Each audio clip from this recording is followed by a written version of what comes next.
in a port for the power brakes. Came out decent. I just kind of tacked to weld it around it, and got it in there. I'll probably smear a little bit of stuff on there to get it. Now I gotta paint that up real quick. I found throttle cable. I believe this is a GTS throttle cable, and then a few other little odds and ends that are going to be going in it. I actually ordered some new radiator hoses. This is the starter coil. This is for my 4Runner. I actually have a new radiator that's going in as well. Oil cooler, and then I got my oil cooler line sitting over there. So right now I'm gonna pull this intake manifold, pull the intake off again, and then just touch up the paint on that side, so then I could install it for good again, hoping that everything's all good with that port. I've ran it like that a couple times before, so I know it works. This is the first time I actually did it proper and welded it, so I'm hoping that she works and provides a decent signal. Again, done it before. Obviously each vehicle is going to be slightly different, but I know it's worked in the past, and I'm like organizing my garage. I try not to think about it too much. Once you start overthinking this, you start to second guess yourself, and it's just easier for me to do what I've done. I know it works. Before I tried with my last car, I didn't have any problem with the brake vacuum, but once I tried to do a vacuum for the distributor, it didn't work. I think the reason why is I ran a single line, and you see all those setups people use for running vacuum, and I think it just looks so ugly, and I would prefer to just figure out a solution for running electric ignition. To me, it's kind of cooler, a little bit better. Here's how I'm going to be running it. I've had a lot of people ask, and I'll go over it more. I ordered the parts. I'm just waiting on them to man, damn, I gotta close my garage. It's windy out here right now. So I've had people ask me how I run my exhaust. I gotta close this garage. And sorry. I'll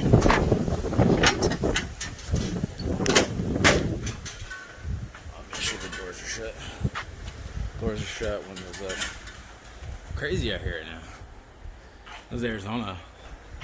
See, it's like cold and stormy. So, ignition. Sorry, not exhaust. So for the ignition, what I do is I run a standard coil. Right, just your standard everyday coil. You could run the factory coil. You could run whatever kind of coil you want to run, really, as long as it just has like the post that you can kind of connect your own things to.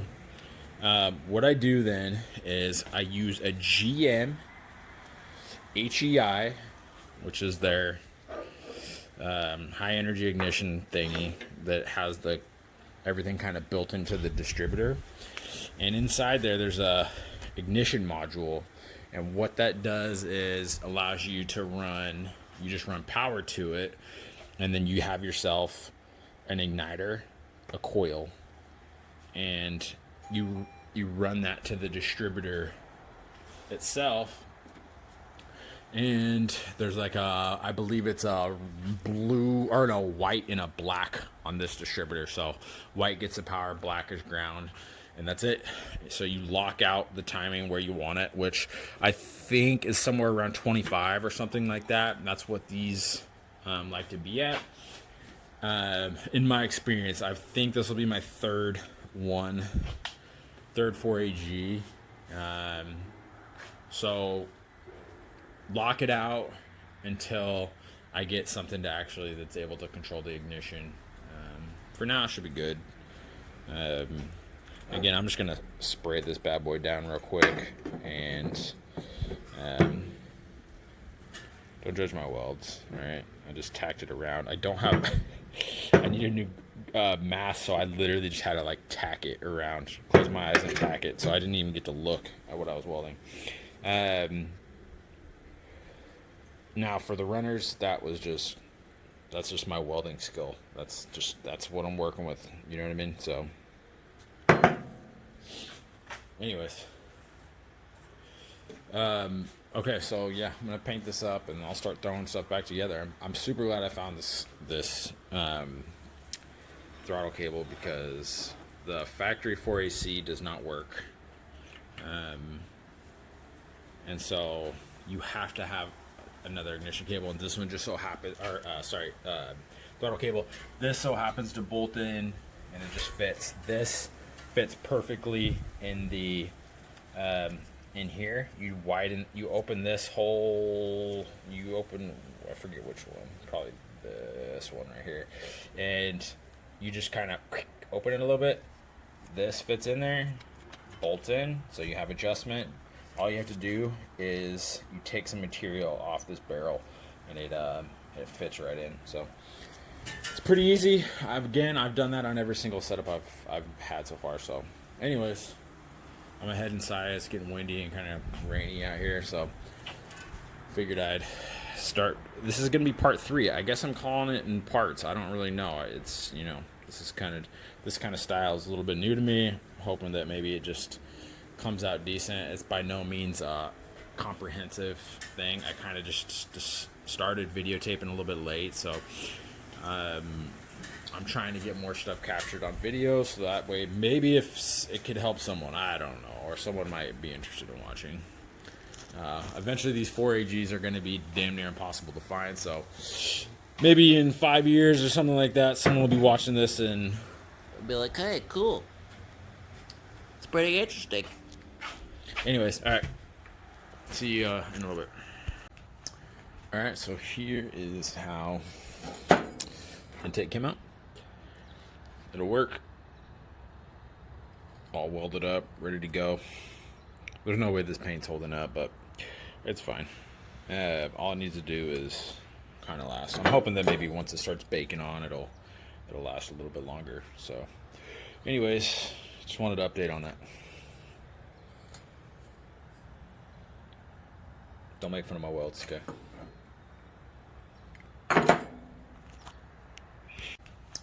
Alright, so here is how intake came out. It'll work. All welded up, ready to go. There's no way this paint's holding up, but it's fine. All it needs to do is kind of last. I'm hoping that maybe once it starts baking on, it'll last a little bit longer. So, anyways, just wanted to update on that. Don't make fun of my welds, okay? So I'm doing a little side quest here. I'm making a block off for this since I'm rocking the Fender mirrors. Yeah, I still have ordered a few more parts that I needed for all this stuff for the rest of the car. Got a coil, an igniter, fuel pump, new radiator hoses, and I think one more thing. But for now, what I'm doing is I just have this thin ABS sheet and made a little template, cardboard. Now I'm going to, I don't know how this is going to withstand summertime, but we'll see. I'm going to cut it out and see if it sucks, then I'll just do it out of metal, but figured this would work for now. It's been raining like crazy. I probably should have done this a couple days ago, but whatever. All right, block off plate made. About as simple as it gets, really. Nice and cheap. I'm just trying to keep the water out, really. And it'll help clear up a little, clean up the side. I made a spare one, and then I got another template for another one. Just, I don't know why. just to do it. We'll see how this one holds up. Blocked off. Good enough for now. Alright, so this just came in the mail. It's my igniter, and then this thing's pretty cool. It's just a heat sink for it. I guess they get kind of hot. So then that just goes there, and then that screws into the wherever you want to mount it. Probably somewhere, I don't know, frame-ish.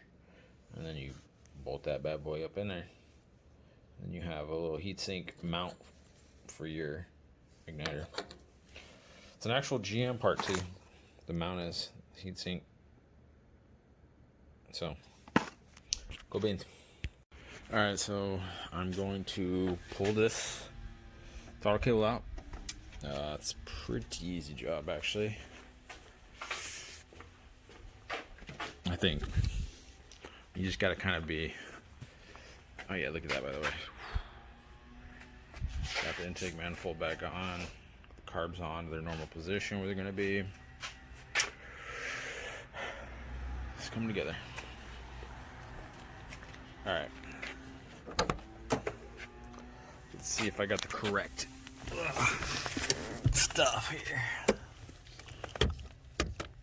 Alright, so let's see if we can get you up here. So you got this bolt and this bolt. I'm gonna pull those out. Try to do it with you on here. It is a little bit difficult. Oh wow, this one was loose. That one was loose. Wait a minute. Are those that loose? Hold on. Let's see.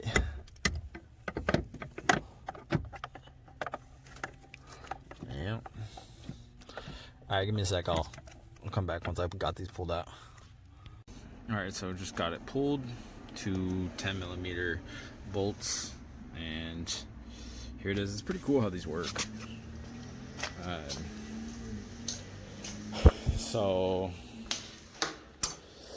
this part actually goes up against the firewall, obviously, and then this acts as your stop. And what's cool is, oh man, this one is a little bit more broken than. It's fine though. They're pretty good. Yeah, but it's cool though. So this part actually just goes through the throttle pedal, and so this acts as like the brace, what have you, and you have a pedal that's pretty universal, or I mean a throttle cable that's pretty universal. Bolts right up. This is from a GTS 86, I'm pretty sure. You can see the difference, obviously. I've also used this and then just used a longer throttle cable that had a barrel on the end and then an adjustable barrel on this end. Then I just used it almost just like this, except I had the throttle barrel at the end, and that acted as the stop. So lots of different ways to do it. A lot of people try to overthink it and it gets overcomplicated, and really it's pretty simple. So all right, so a couple things. Got the radiator installed. It's just an 8.6 radiator, 8.6 mounts, and turns out I freaking ordered some of these radiator hoses, and turns out I had them. So they weren't too much money, and these black ones look pretty good, so ordered a different color. But that's it. So obviously I got to throw hose clamps on those. Kind of just knocking things out. I guess I could videotape some of this stuff, but I like to just kind of update as I do things. I still haven't put the other throttle cable in yet, but that won't be too long. I got to trim down. So in order for these to fit in the R1 carbs,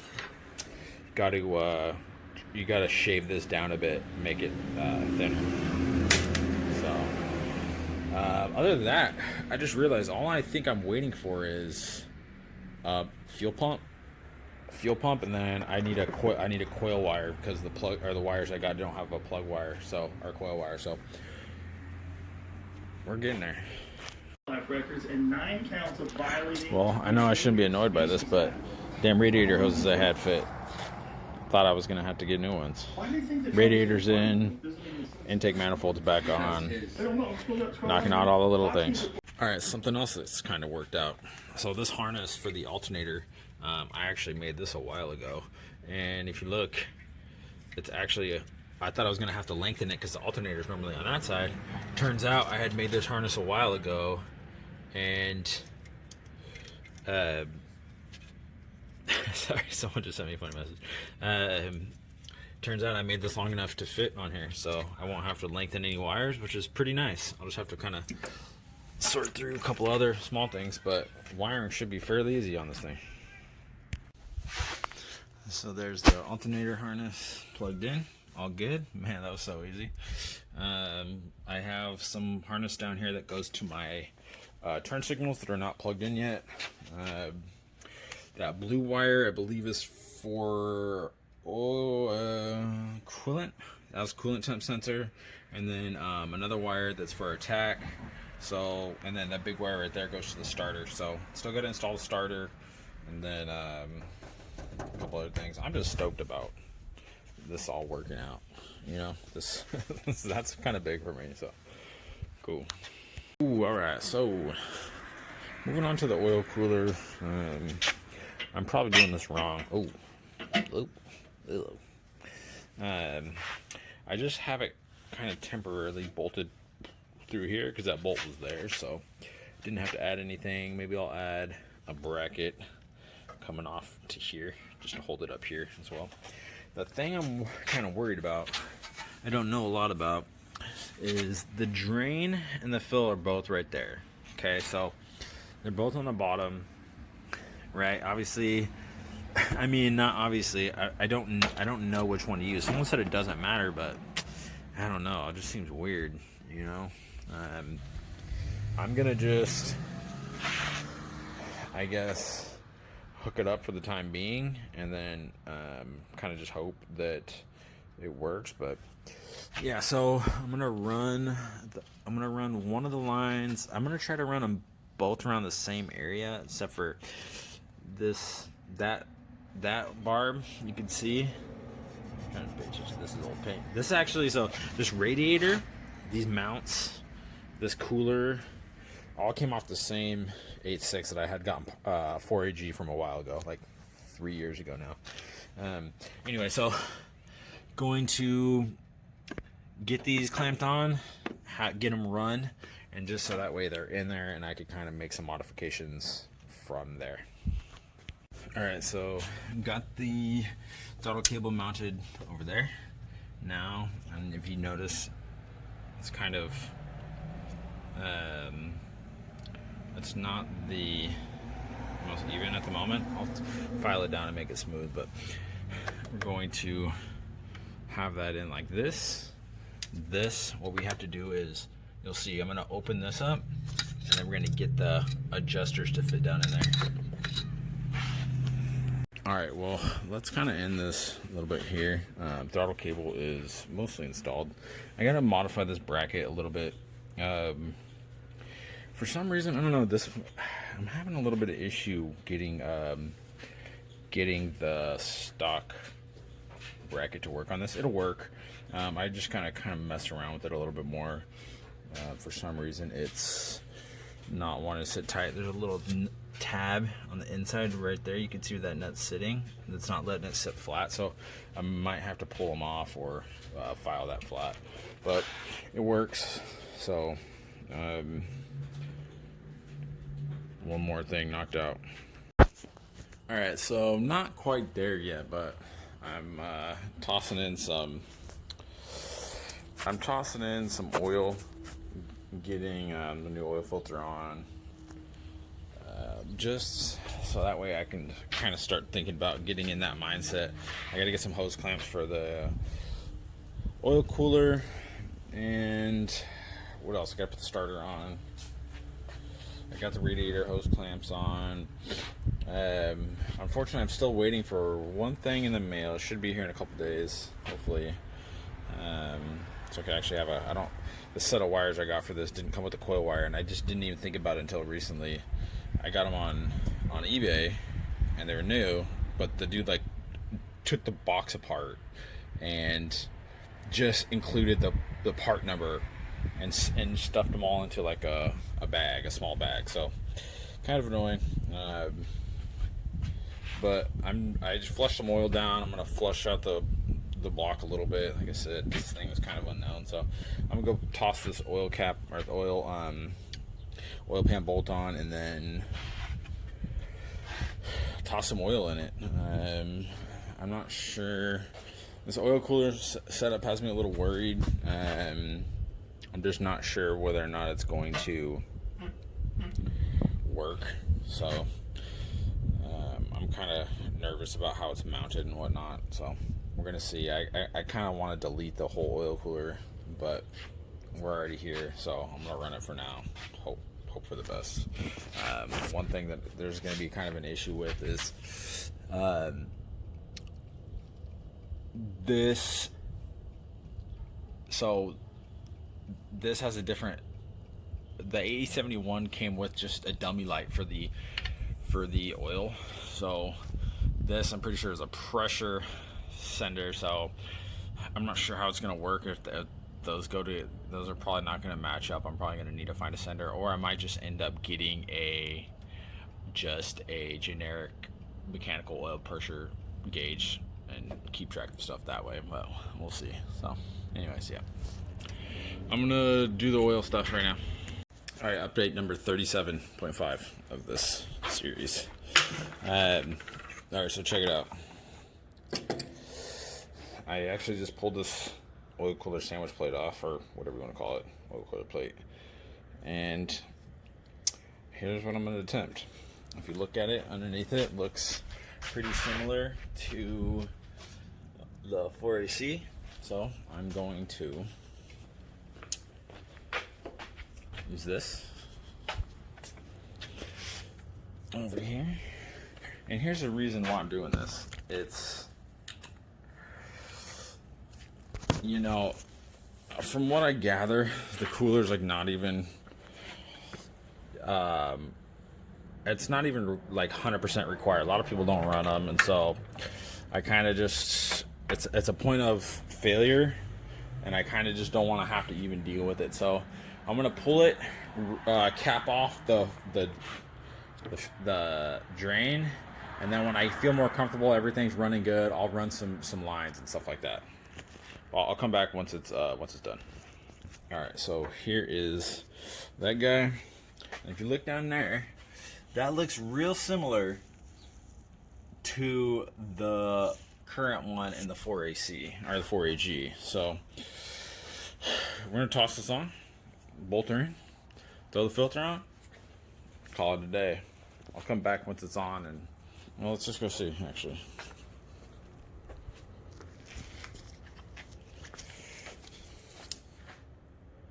This thing's got a little bit of stuff in it. Let me clean it out real quick. Alright, let's see what happens. So there is that. Oh boy. Let's get down here. Like that. Going in blind here. If this works, cool beans. If not, then you know, just go back to plan A.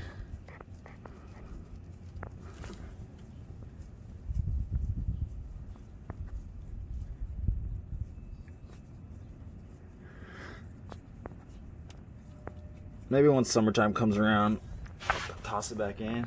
I don't know, dude. I think that's gonna work. Let's tighten her up. All right, well, looks like that worked out. So, look down there, just got new filter on the 4AC adapter. So, now I'm gonna pull this cooler and those lines, and that'll help things be a lot cleaner down there too. So, All right, the time is nigh. Let's get this bad boy.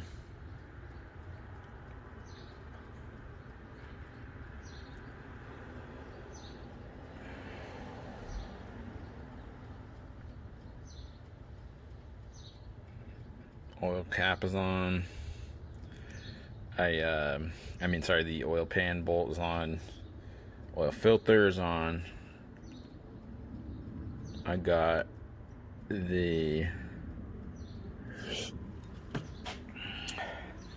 cap over the fill,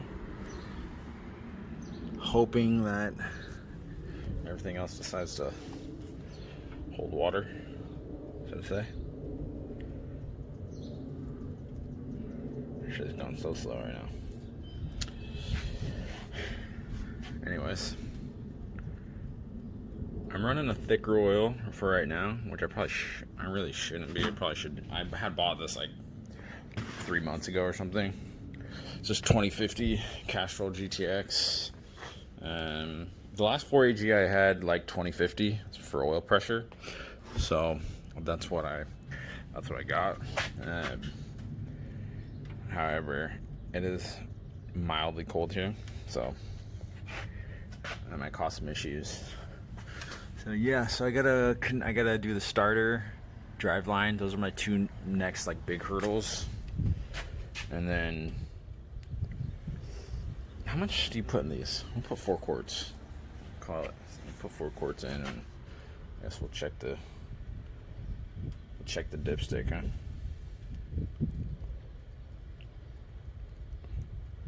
Let's check her out. Running out of parts up here, though. You can see we're running down to the little tidbits.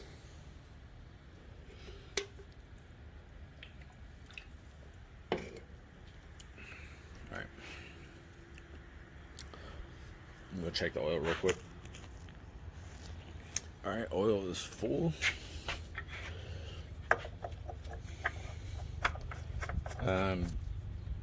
I got like ground strap there, so I'm kind of running out of stuff. I can throw some coolant in here. I need to get a hose for here to there.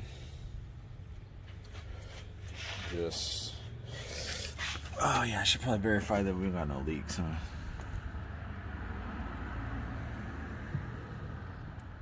Uh-oh. I'm already seeing leaks.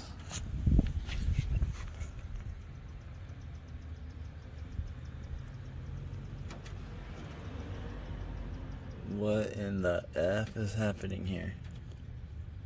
Oh my god. Oh geez. What am I doing? Okay, I fucked up.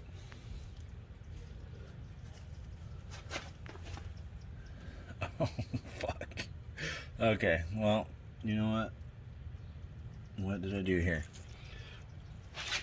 Oops. How did that happen?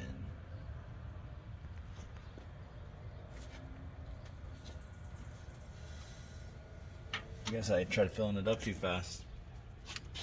Damn it. That sucks. Well, I'm gonna soak some of this up, hose it down. So stupid. But you know what? Whatever. Alright, so we got this. I got the starter cleaned up as much as I care to do this juncture.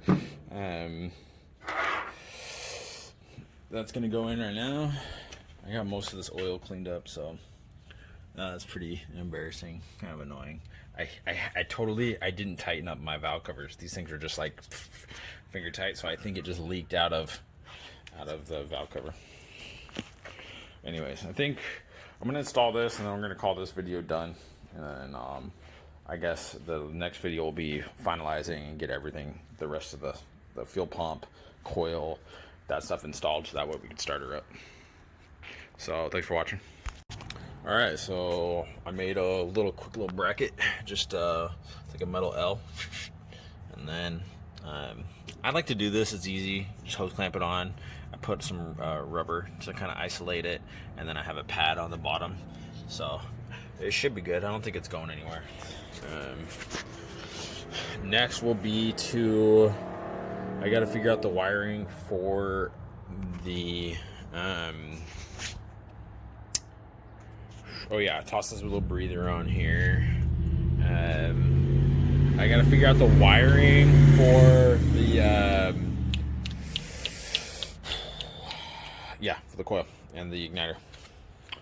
I'm gonna do that, and then I got this here fuel pump, R1 fuel pump, that I plan on probably wiring in. I don't know. I probably won't do it today. I got the kiddos and stuff, so I gotta kind of work when my daughter naps. And right now she's napping, so I'm doing some stuff. So so that came out pretty good. Pretty happy with that. I think now it's just gonna be a matter of getting some wires out, figuring out. I need a switched. I should have a switched 12 volt that I used on that because it needs. Maybe I'll try to see if I can insert the picture of what I'm going for this. But basically, you need. Okay, so. Right, you got. I believe your positive and your negative, which come from here, which come from the coil, go to the this igniter. Then you have this red and white. You got your positive and your negative that go to that. I'm pretty sure that's how it goes. I have to double check, but I'm pretty sure that's how I did it. I wired another one up like that, and I'm pretty sure that's what I did. I just want to triple check before I actually do it so I don't fry anything. I would hate if that happened. So we'll kind of reconvene once I figure out that kind of stuff. But man, I'm pretty happy with these 230 wires. Things I've wanted these for a while, and they're just like kind of like a cool guy thing that I've wanted.